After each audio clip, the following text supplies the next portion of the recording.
then we continue. Similarly, we find that Eliyahu, Hanovi, possessed the trait of anger, right? So we know, and Beezrat Hashem, I prepare a piece for you from about Eliyahu.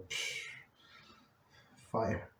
Although he directed its anger against the non-believers, and would focus on his wrath on them, the sages explained that God removed him from this world, telling him that the person with his degree of zealousness is not fit to live among the people, lest he cause them to be destroyed. Similarly, Shmuel had shortcomings, as evidenced by the fear of Shaul, and Yaakov feared Esav. Okay, so let's do this piece again as a commentary. So it says, similarly, we find Eliyahu the prophet possessed the trait of anger. So even though this anger was for the glory of God, for a fear of God, and he was angry with people bowing to Baal, to Asherah. That's that was his anger. It's not like because they did not respect him or something, right? It's because they did not respect HaShem. That was an issue. So just to remind us, the story is after Shlomo HaMelech, his son became a king, and shortly after the kingdom broke in two parts. The south part was Yehuda and Binyamin. Of course, there is Shimon was living among Yehuda, right? Some other tribes, like not tribes, but some other people from other tribes. Of course, many Kohanim were on this part, and northern part is the 10 tribes, right? Of course, much bigger territory, 10 tribes, and they start worshiping idols, like right away, and Eliyahu was sent to rebuke them in this northern kingdom, and it was very hard because Ahav was a king, so he's a wicked king, and he married this non-Jewish lady, Isabel, so the worst of the worst, and Eliyahu was angry. Eliyahu was angry with people because they worship idols. So, and he sent them droughts. So he asked HaShem to send the droughts. And there were droughts for three years.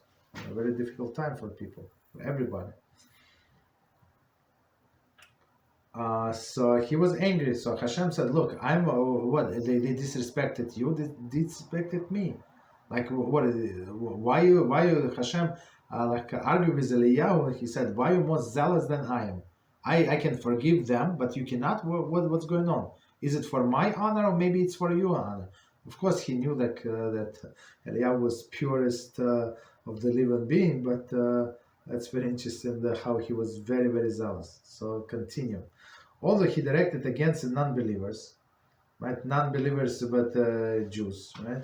And would focus his wrath on them. Sages, as our sages explain, so he was against these non-believers, right? That God removed him from this world. So HaShem took him alive. Of course, is a big compliment to be taken alive. Is this clothing on in the eyes of your students and the eyes of everyone?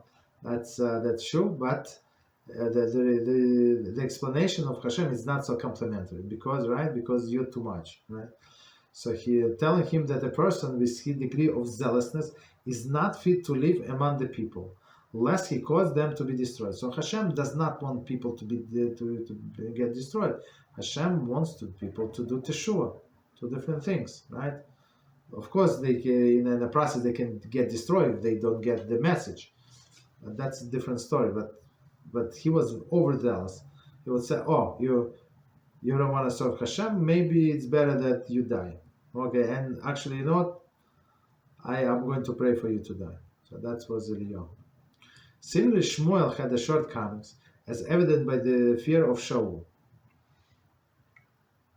Okay, so if a prophet has only is a God-fearing prophet, right, and he knows that nothing can happen without Hashem sign off on this thing.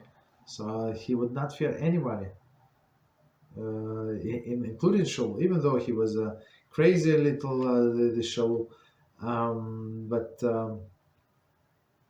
But Shmuel was afraid of him. That's for sure. And another example, and Yaakov feared Esau. So meaning to show us that even the greatest of the great, right, from the Jewish nation had shortcomings. Some bigger, some smaller, but all have shortcomings.